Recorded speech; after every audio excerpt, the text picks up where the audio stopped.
नमस्कार, मैं रीमा बोर्ड DRS न्यूज़ 24 लाइव में आपका स्वागत है।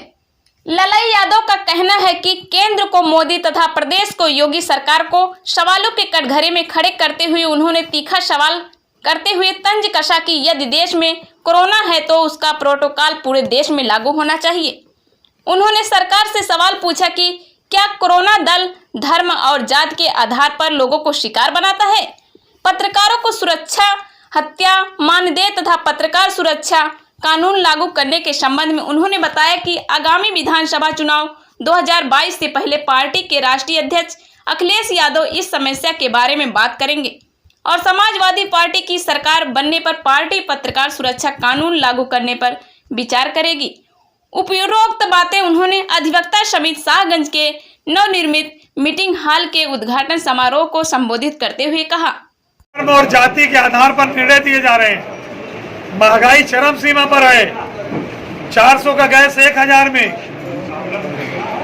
और 60 रुपए का पेट्रोल 100 रुपए में। किसान के घर में मोटरसाइकिल है, किसान के घर में ट्यूबवेल के लिए इंजन का पंप है। किसान कहाँ जाए भाई?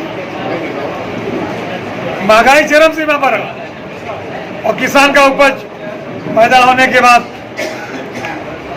कुछ नहीं है। किसी विश्वविद्यालय या किसी विज्ञान केंद्र जो सरकार की है वो जो बताता है 1 एकड़ पैदा करने में धान कितनी लागत आती है, सरकार उसके दुगने में धान खरीद ले। वो जब कहता है 1 एकड़ गेहूँ पैदा करने में इतनी लागत आती है, उसके दुगने में सरकार गेहूँ खरीद ले। वो किसी विज्ञान जो केंद्र कहता हो 1 एकड़ गन्ना पैदा करने में जितनी लागत आती है उसके दुगने में सरकार खरीद ले। हम कहीं तो सरकार से चाहते हैं सरकार प्रदेश में तमाम विकास की, और अभी मुख्यमंत्री योगी जी कह रहे हैं कि वर्षों में जो नहीं हुआ वो 4 वर्षों में हुआ। एक काम बता दीजिए आप, योगी जी का एक काम इस जौनपुर जिले में बता दीजिए जो देखने में हम तो भूल गए, आपने अच्छा याद दिलाया। मेडिकल कॉलेज हमारा अगर हमारी सरकार होती 2017 में क्लास चलने लगा। जहां तक हमारी सरकार में बनी थी वही ठप पड़ा हुआ है। अब ये चुनाव जब आ रहा है आखिरी साल में आगे किस्सा लगा करके फर्जी चलाने का ड्रामा करेंगे। जब एक हमारा 80% बना हुआ मेडिकल कॉलेज ये नहीं चला पाए थे जौनपुर में, उन्होंने क्या किया है? सर, ऊर्जा क्षेत्र में कुछ पूछना चाहूँगा। हाँ, आपने कहा कि ऊर्जा क्षेत्र में समाजवादी पार्टी ने बहुत विकास किया, और हमारे इस समय जो उप मुख्यमंत्री हैं दिनेश शर्मा जी, उन्होंने कहा कि भाजपा की सरकार ऊर्जा के क्षेत्र में बहुत काम कर रही है।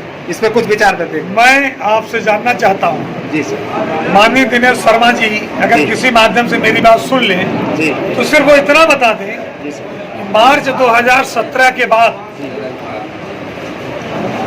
सुपर ग्रिड का 660 का कोई थर्मल पावर का शिलान्यास भारतीय जनता पार्टी द्वारा किया गया है। सिर्फ एक साल अगर वो बता देंगे तो मैं मान लूंगा कि विकास हुआ। सर, ये कोरोना केवल किसानों और स्कूलों में है। योगी मोदी अमित शाह की रैलियों में क्यों नहीं दिखाई देता? वहाँ लाखों लोग वहाँ धक्का मुक्की करते हैं। देखिए, मैं आपको बताना चाहता हूँ, कोरोना काल में कोरोना के नाम पर इस प्रदेश और देश में जितना बड़ा भ्रष्टाचार हुआ है उतना शायद कभी नहीं हुआ। और आपकी बात सही है, अगर इस देश में कोरोना है तो उसका प्रोटोकॉल तो पूरे देश में लागू होना चाहिए।